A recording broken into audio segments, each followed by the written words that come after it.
You have watched your dog do it dozens of times, maybe hundreds.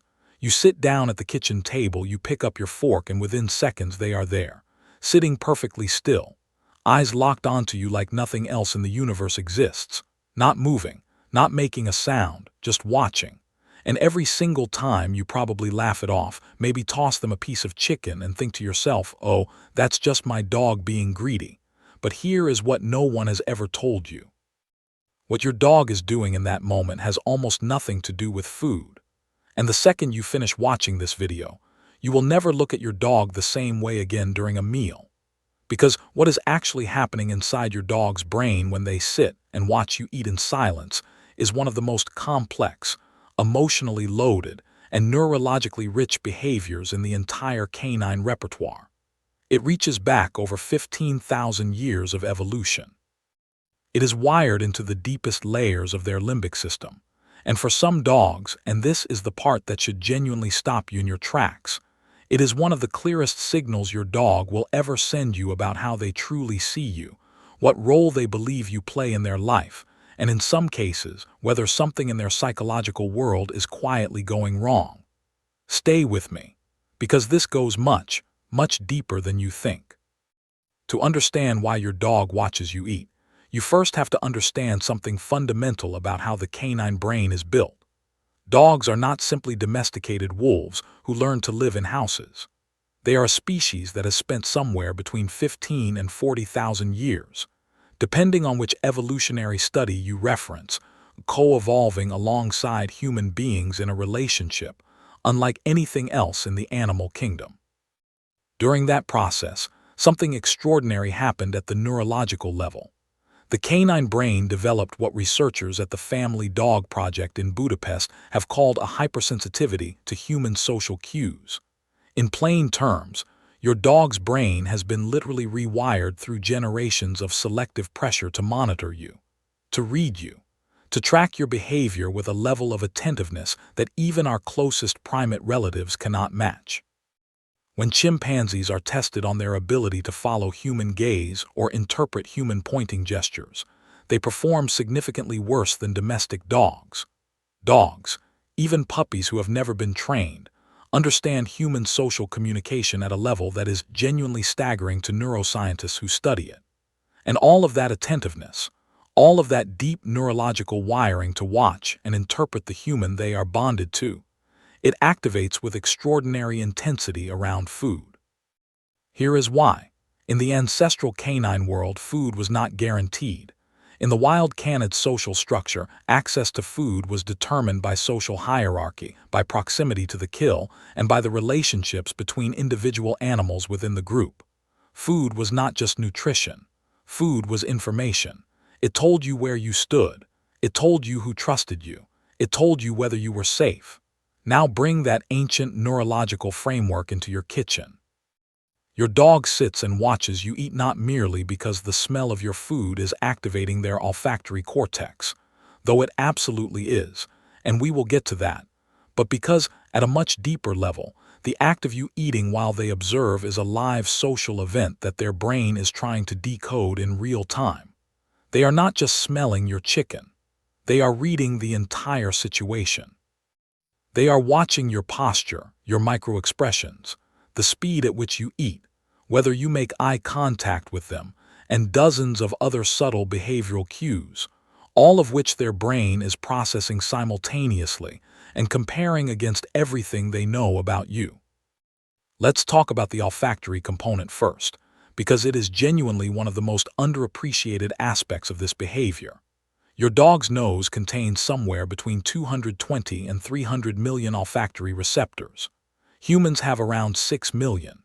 The part of your dog's brain dedicated to analyzing scent is proportionally, approximately 40 times larger than the equivalent region in the human brain.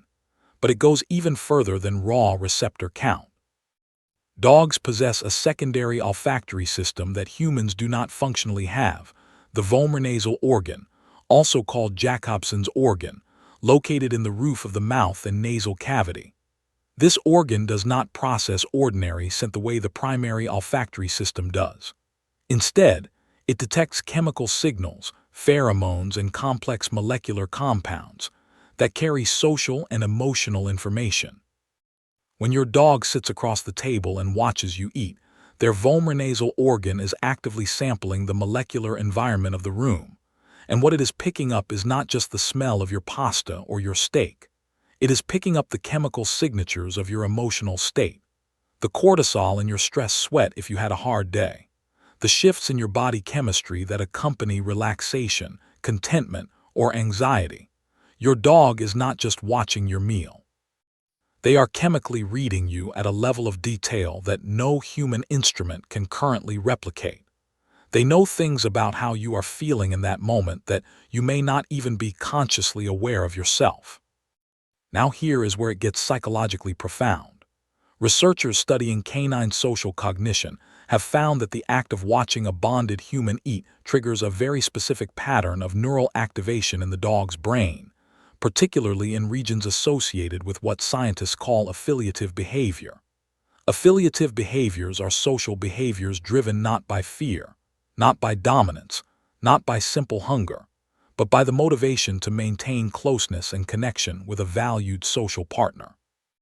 In other words, one of the primary reasons your dog watches you eat in silence is because being near you while you do something as intimate and vulnerable as consuming food feels to their brain like closeness, like belonging, like being included in something that matters. Think about that for a moment. In canine social groups, shared feeding spaces are spaces of trust. An animal that allows another to be near them during feeding is signaling something deeply important, that the other individual is not a threat, that they belong. And your dog, every single time they sit beside you at that table, is participating in what their nervous system registers as a moment of profound social inclusion. This is also where oxytocin enters the picture.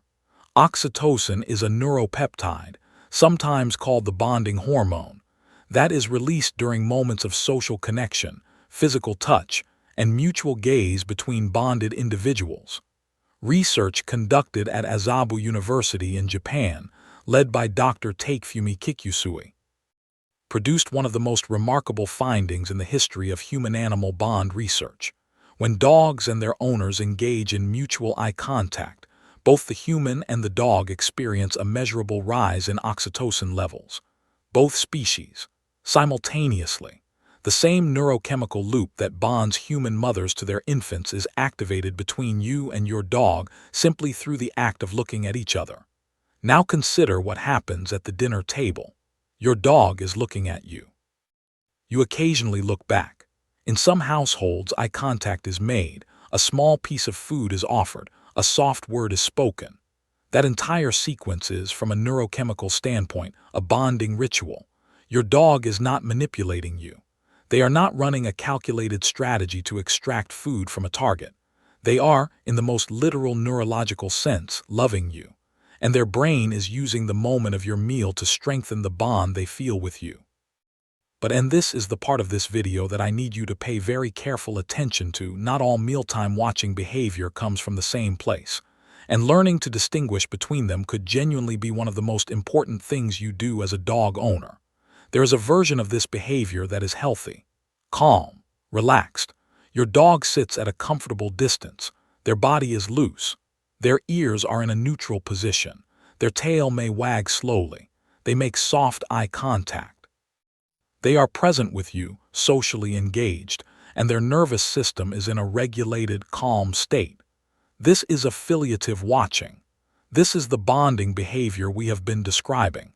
This is your dog saying, in the only language they have available, I am here, I am with you, and I feel safe. And then there is another version. Your dog sits too close. Their body is tense. Their gaze is fixed and hard rather than soft and fluid. There is a rigidity to their posture. They may whine, paw at you, or escalate their behavior if you do not respond. In some dogs, you may see what ethologists call displacement behaviors, repeated lip licking, yawning out of context, or excessive blinking, which are physiological signals of internal stress. This version of mealtime watching is not affiliative. It is anxiety-driven, and it is telling you something very different. It is telling you that your dog's nervous system does not feel regulated around the unpredictability of whether or not they will receive food. It may indicate resource-related anxiety. It may indicate a broader pattern of insecure attachment. And in some cases, it is an early behavioral signal that, if left unaddressed, can evolve into more significant stress responses over time. Before we go any further, I want to ask you something. Drop your dog's name in the comments right now and tell me, which version do you see at your dinner table? Is your dog calm and relaxed when they watch you eat, or do they seem tense and almost desperate? Because the answers people leave on this video always reveal something genuinely fascinating about the range of experiences dog owners are having, and I read every single one of them.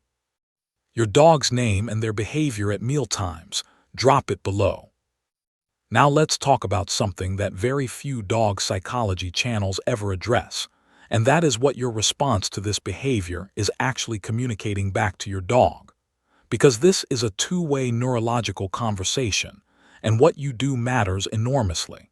When you consistently feed your dog from the table the moment they sit and stare at you, you are not simply giving them food. You are sending a signal through the predictability of your response that confirms to their brain that watching you intensely produces a reliable outcome. This reinforces the behavior at a deep operant level, but more importantly, it reinforces a specific relational dynamic, one in which your dog's internal state of vigilance and focus on you is rewarded, which over time can actually increase the intensity and anxiety level of their watching behavior. You are, without meaning to, training their nervous system to stay in a heightened state of attention during your mealtimes, rather than settling into relaxed companionship.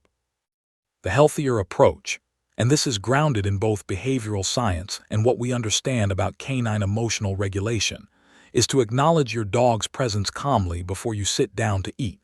A simple, quiet interaction, a gentle touch, a calm word. This satisfies their social need for acknowledgement without activating the food anticipation loop.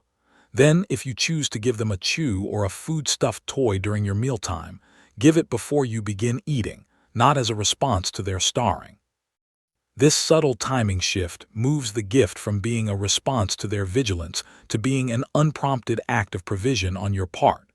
And that difference, though it sounds small, is neurologically significant for your dog. It positions you in their social model as a provider who acts from a place of calm abundance rather than a resource that is unlocked by their performance of attention. There is one more layer to this behavior that deserves serious attention, and it involves what happens in the long-term bond between a dog and their owner when this dynamic is understood and consciously engaged with. Dogs who are allowed to be calmly present during human meals, without being anxiously focused on obtaining food, show higher baseline oxytocin levels in studies examining long-term bonded pairs. They demonstrate what researchers describe as secure attachment patterns, meaning their stress response system is less reactive because their social world feels predictable and safe. The mealtime ritual, when it is calm and mutual and rooted in presence rather than transaction, becomes what animal behaviorists call an olfactory anchor, a recurring sensory and social experience that the dog's brain associates with safety, belonging, and connection.